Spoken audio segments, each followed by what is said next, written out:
네, 전격 인터뷰 오늘은 안규령 대통령실 부대변인과 만나보겠습니다. 어서 오십시오. 네, 안녕하세요. 네. 자, 많은 분들이 지난해 12월 3일 어떤 분들은 사실 떠올리기도 쉽지 않은 마음일 수도 있겠지만 그래도 워낙 여러 가지 장면들이 동시다발적으로 저희에게 이제 나왔는데 그중에서 안규령 대변인 얘기하면 제일 먼저 얘기하는 게 국회 본청 앞에서 계엄군의 총구를 붙잡고 밀어내는 장면. 이 장면으로 굉장히 유명세를 탔다고 해야 될까요? 그러셨잖아요. 지난해 계엄 선포 직전 상황 좀 복기해 보면 어떨까요? 이제 연말이니까 송년회 다들 잡고 계시잖아요. 그렇죠. 지난해에도 제가 지역구 도봉구에 송년회가 있어서 네. 여기저기 송년회 행사 가서 이렇게 인사드리고 말씀 드리고 이런 행사를 좀 다니다가 네. 이제 국회 근처에 당직자들이랑 늦은 저녁을 먹으려고 모여 있었습니다. 네. 그런데 갑자기 이제 윤석열 당시 대통령이 담화를 발표한다고 해서 다들 당직자들이니까 그렇죠. 이 밤에 무슨 담화를 발표하나, 오전 10시가 아니고 밤 10시가 맞아? 이런 이야기를 했고 네. 다들 당에 이제 속해 있다 보니까 관심을 가지고 그걸 생중계로 봤죠. 그러면은 지금 스마트폰으로 이 담화를 발표를 보고 나서 그게 비상계엄이라는 걸 알고 바로 국회로 출발을 하신 건가요? 네, 바로 갔습니다. 네. 자리를 박차고 일어나서 네. 네. 국회로 갔을 때 당시 국회 상황은 어땠습니까?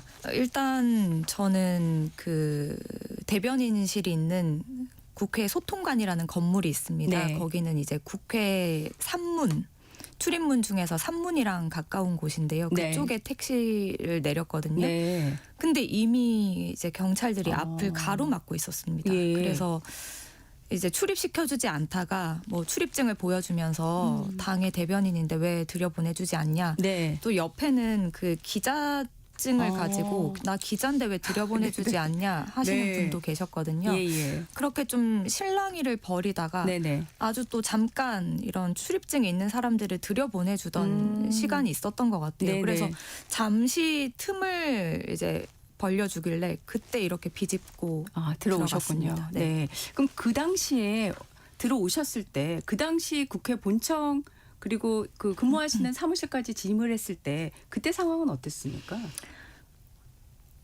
일단은 아주 어두운 밤이었고 군합발 소리가 막 들렸어요. 그때 이미 건물에 진입을 하셨을 때요? 네, 일단 저는 그 소통관 대변인실로 네. 먼저 갔고요. 네네. 이제 당직자들이 다 국회 본청으로 간다고 하길래 네네. 그 저희 당에 보면 공보국 있잖아요. 네. 그 공보국에도 어떤 상황이 발생할지 모르니까 이제 그 공보 업무를 위해서 딱 한 명만 사무실을 지키고 나머지는 다 본청으로 간다고 하더라고요. 그래서 네네. 저도 대변인실에 가방을 던져놓고 네네. 이제 본청으로 가야겠다라고 하면서, 근데 그 공보국의 당직자가 한 명 좀 어린 친구였던 걸로 기억하는데 네. 사무실에 불을 켜놓고 있어서 당시에 밖에서 봤을 때 여기 불 켜져 있으면 어떤 일이 벌어질지 모르니까 네네. 좀 무섭겠지만 불 끄고 소등하고. 네, 네. 그리고 내가 나가면 여기 문도 걸어 잠그고 있어라. 이따가 만나자. 네네네. 이렇게 하고 본청으로 갔습니다. 네. 본청으로 갔을 때 상황은 이미 계엄군이 와 있었던 상황이었습니까? 네, 이미 도착해 있었고요. 네. 그리고 이제 시민분들, 네. 보좌진 네. 분들, 당직자분들 뒤엉켜서 계엄군을 막고 있었습니다. 진입을 막고 있었군요. 네. 그 당시 상황에서 그 앞에 그냥 있기가 사실은 좀 두려울 수도 있었을 텐데 어떻게 그 막았을 생각을 하셨어요? 그때는 근데 너무 정신도 없고 네. 막아야 된다는 생각밖에 없었던 네. 것 같습니다. 네. 근데 그때 저는 시민분들이 사실 정말 대단하시죠. 왜냐하면 네. 그때 본청 출입문을 안에서 당직자들 보좌진들이 막고 있으면서 출입증이 있는 사람은 또 안으로 이렇게 그렇죠. 들여보내줬는데 네네. 시민분들은 그게 없이 그렇죠. 그냥 정말 맨몸으로 시민분들이 오히려 저한테 안에 들어가라고 하셨어요. 아, 그래요? 네. 시민분들이 이제 뭐 국회의원분들이나 뭐 당직자들, 네네. 보좌진들 안에 들어가라고 하고, 그러니까 출입증이 없으니까 시민분들은 그냥 정말 맨몸으로 밖에서 계엄군과 대치를 해야 했던 거예요. 아, 그런 상황에서 저는 뭐 아시겠지만 총선에서 낙선해서 지금 당장 들어가서 한 표를 보탤 수도 없는 상황인데 그냥 같이 나가서 막아야 된다라는 생각밖에 없었습니다. 네. 그 유명한 그 사진이 촬영됐을 때 그 순간은 어떤 상황이었습니까? 그때 이제 일부 계엄군들을 한쪽에 시민들이 막아서고 있었고 그런데 이제 계속해서 본청 진입 시도가 있었고요. 그래서 잠깐 틈이 났을 때 몇몇 계엄군들이 이렇게 약간 돌진하는 듯한 그 행동을 취했습니다. 네네. 그래서 거기 계셨던 분들과 함께 이렇게 몸으로 막아서는 과정에서 네. 이제 제 기억으로 팔이 붙들렸던 것 같고요. 네. 팔이 붙들리니까 이렇게 어떻게 할 수가 없더라고요. 사실 뭐 체격 차이도 나고 그래서 이 그렇죠. 붙들린 팔을 좀 놓으라고 하는 과정에서 이렇게 몸을 밀치기도 하고 이렇게 눈앞에 보이는 걸 뭐 다 이렇게 잡고 이렇게 밀고 이렇게 했던 것 같습니다. 네. 총을 메고 있었잖아요. 군인이잖아요. 그때 당시에 그런 생각 안 드셨습니까? 내가 이렇게 해도 될까 하는 생각? 그때는 너무 혼란한 상황이어서 네. 일반적인 상황이 아니었기 때문에 네. 그냥 막아야 된다라는 생각밖에 안 들었던 것 같습니다. 네. 지나고 나서 생각하면 어떠세요?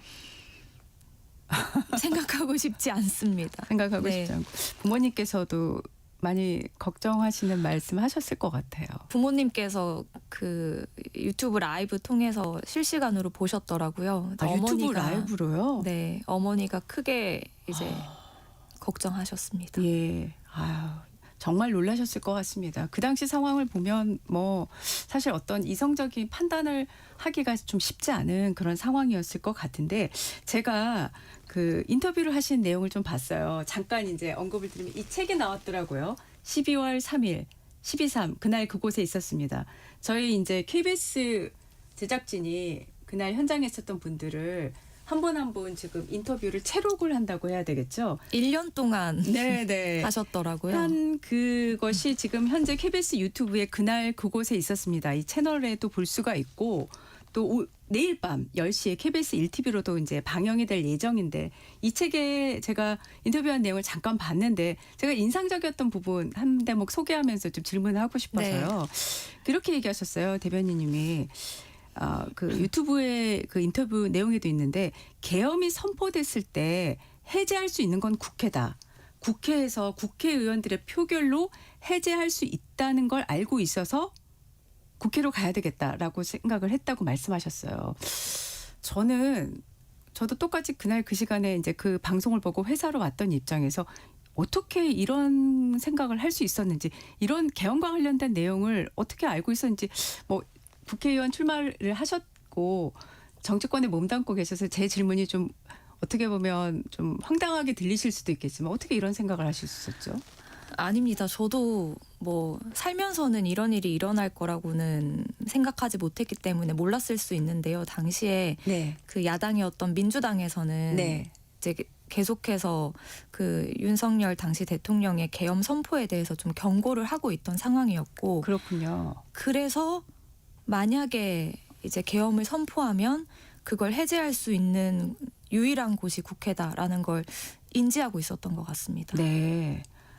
이거는 사실 어제 이제 김병주 최고위원도 나오셔서 그 얘기를 하셨거든요. 지난해 8월에 이제 계엄을 처음으로 경고를 하는 그 발언을 하신 게 김 최고위원이시고 그 이후에 9월에는 이제 관련한 법도 발의를 하시고 했기 때문에 그 이후에 민주당 안에서는 계엄 가능성에 대해서 경고하는 얘기들을 많이 했고 뭐 일종의 교육이라고 해야 될까 하여튼 그런 말씀들을 많이 했다라고 얘기하셨는데 그 말이 맞는군요. 그러니까. 네, 저도 그래서 그렇게 인지하고 있었던 것 같습니다. 네.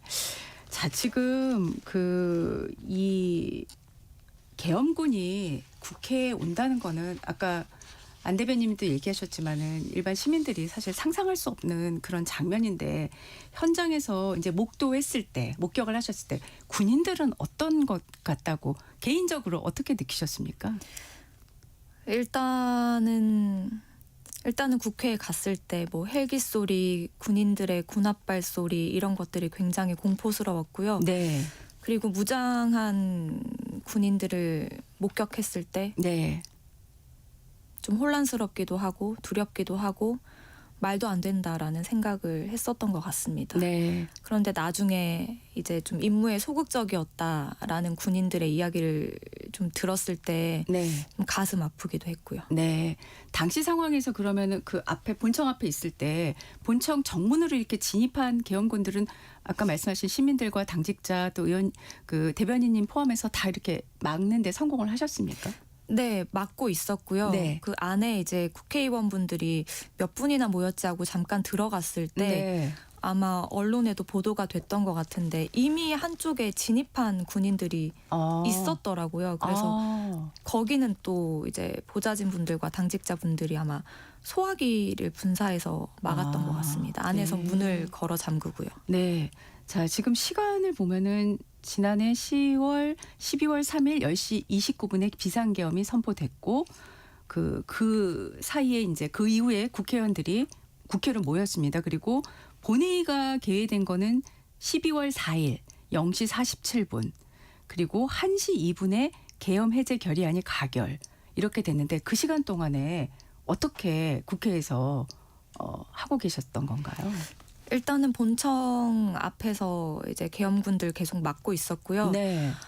안에서는 계속 그런 소리가 들렸어요. 뭐 몇 명 모였냐, 뭐 본회의 열렸냐, 가결됐냐 이런 거에 뭐 모르는 사람들끼리도 서로 소리치면서 묻고 있었고요. 네. 그 이제 본청 출입문 쪽에 있는데 안에서 박수 소리가 들려서 가결이 됐다라고 했고 이제 당의 지도부 의원님들께서 네. 대변인인데 이제 상황을 알아야 된다라고 본회의장 안으로 들어오라고 네네. 네, 해주셔서 그때는 이제 들어가 있었습니다. 네. 그리고 그제서야 이제 제대로 가결까지 다 됐다는 걸 이제 직접 다 확인하실 수 있었겠네요. 네. 그때 심정은 어떠셨어요? 근데 안에서는 네. 계속 불안해하고 있었습니다. 불안해요? 어떤 일이 또 벌어질지 모르기 때문에 네네. 가결이 됐는데 뭐 한쪽에서는 군인들이 아직 대기하고 있다 이런 얘기도 들렸고요. 네네. 이미 계엄이 선포가 됐는데 물론 국회에서 해제 요구안을 가결시켰지만 무슨 일이 벌어질지 모른다라는 생각에 안에서는 좀 다른 의원님들도 마찬가지였던 것 같은데 네네. 좀 극도로 불안하고 네. 좀 엄중한 상황이었던 것 같습니다. 그럼 실제로 이제 제 기억에는 새벽 4시쯤이죠. 윤 전 대통령이 당시 윤 대통령이 계엄 해제에 대해서 수용을 한다는 입장을 발표한 후에야 좀 불안감이 좀 내려갔습니까? 아니요. 그렇지 근데 않았습니까? 기억하시겠지만 네네. 그때도 이제 뭐 수용은 하겠다. 그러나 의결 정족수가 되지 않아서 뭐 국무회의를 열 수 없다. 이런 식의 담화였던 것 같은데요. 그래서 네네네. 그래서 당시에는 솔직히 말씀드리면 네. 저것도 믿을 수 없다라는 생각에 이제 국회를 떠나지 못하고 있었습니다. 그럼 언제까지 국회에 계속 계셨던 건가요? 저는 일단 12월 4일도 내내 국회에 있었고요. 12월 4일 내내요? 그러면 12월 4일도 있고 12월 5일 날에서 비로소 좀 네, 4일에서 5일 될 때 아니면 5일 아침 이렇게 집에 들어갔던 것 같습니다. 네. 소통관 그 대변인실 소파에서 쪼그려서 잤어요. 네.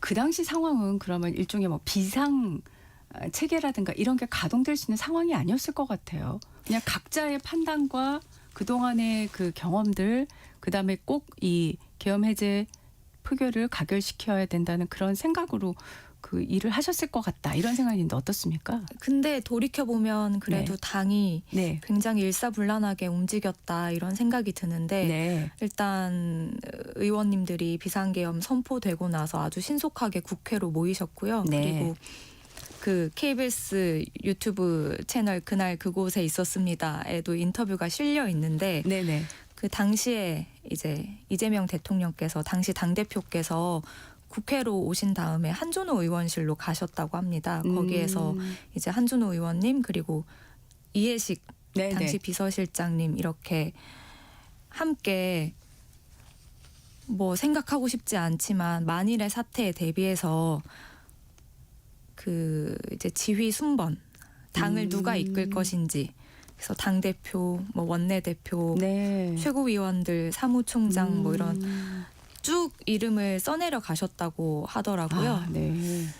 뭐 그렇게도 하고 이제 국회에서 계엄 해제 요구안 가결시키고 제 기억으로는 그날 아침에 또 바로 당에서는 의원총회 열고 네. 뭐 그랬던 것 같습니다. 네.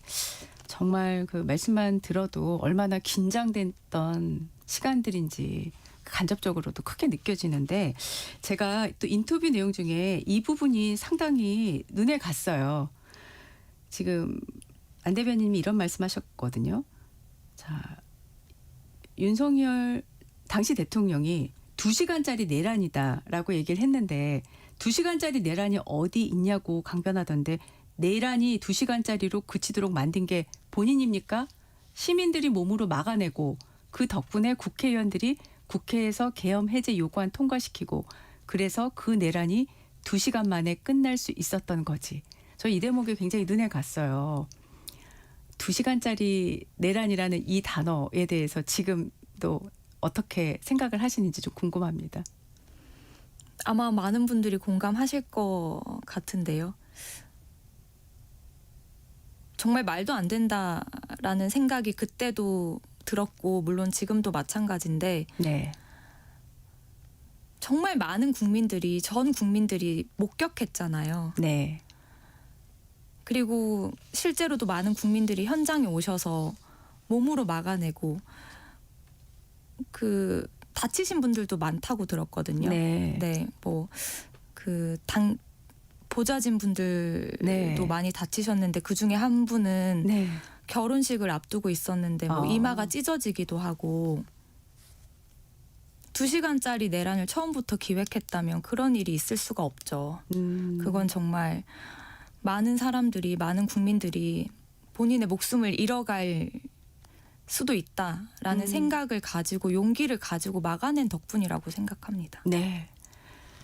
그 비상계엄이라는 것을 지금 현장에서 이제 목격을 하셨는데 이전에도 이제 계엄이란 단어를 그렇게 일상생활에서 많이 접할 연배는 아니시잖아요. 그렇죠. 네. 네.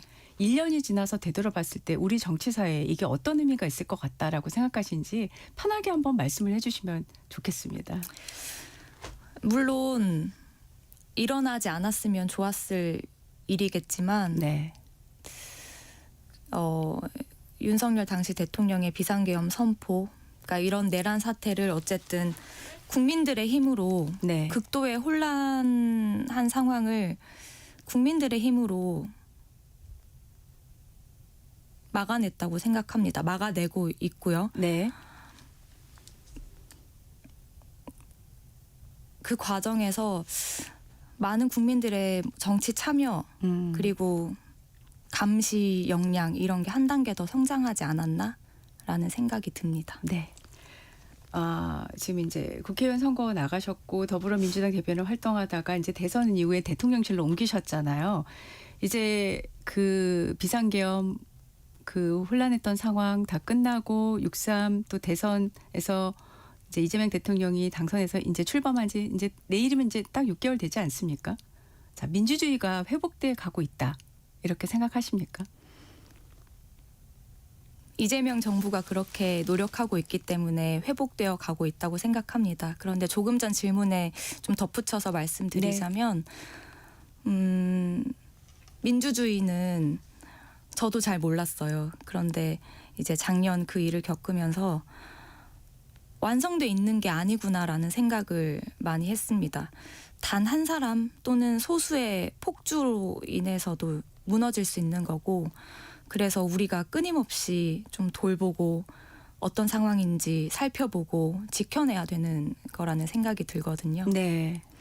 이재명 대통령께서 네. 그 정치는 정치인들이 하는 것 같지만 네. 결국엔 국민이 하는 것이다라는 말씀을 자주 하시는데 그걸 저는 제 눈으로 목격했고 네. 그리고 가슴으로도 절실히 느끼고 있는 순간들인 것 같습니다. 네. 지금 대변인 역할을 하고 계시지만 또 사실 그 당시 12월 3일 날 그 계엄군의 총구를 맨손으로 잡은 그 장면으로 인해서 BBC하고도 인터뷰를 하셨고 네. 외신과의 인터뷰가 많았습니다. 그리고 심지어 이제 출신 학교에서의 그 학보에서도 네. 인터뷰를 해서 유튜브에 올린 걸 제가 봤거든요. 이제 그 인터뷰를 할 때 일단 질문이 첫 번째는 외신 기자분들은 어떤 질문을 제일 많이 하십니까? 작년에요. 네. 뭐 공식적인 질문도 있었고 네. 인터뷰가 끝난 다음에 비공식적으로도 물어보기도 했는데 네네.